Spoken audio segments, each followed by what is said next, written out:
नितीश कुमारांशी संपर्क साधण्याची शक्यता आहे। जर नितीश कुमार आघाडीत आले तर त्यांना उपपंतप्रधान पद दिलं जाऊ शकतं। त्यामुळे आता नितीश कुमार आघाडीसोबत जाणार का याची उत्सुकता आहे।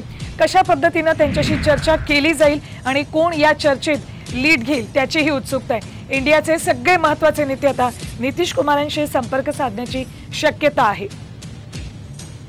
235 जागांवर इंडिया आघाडी देशात आघाडीवर आहे, तर 288 जागी एनडीएनं आघाडी घेतलेली आहे। त्यामुळेच आता इंडिया आघाडीमध्ये जोरदार हालचाली सुरू झालेल्या आहेत आणि या चर्चा करत असताना यात सर्वात महत्त्वाचं स्थान शरद पवारांना दिलं जाणार का, शरद पवार या चर्चेत सहभाग घेणार का याची उत्सुकता आहे। उपपंतप्रधान पद इंडियाकडून नितीश कुमारांना दिले जाण्याची शक्यता आहे, त्यासाठी त्यांच्याशी संपर्क साधला जातोय। आणखी एक महत्त्वाची अपडेट आपल्यापर्यंत येते।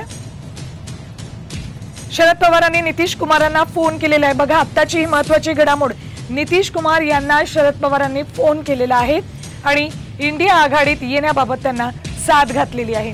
शरद पवार यांनी नितीश कुमारांना फोन करून इंडिया आघाडीमध्ये येण्याबाबत साथ घातलेली आहे। काही वेळापूर्वी आपण साम टीव्हीवर ही महत्त्वाची बातमी बघितली होती।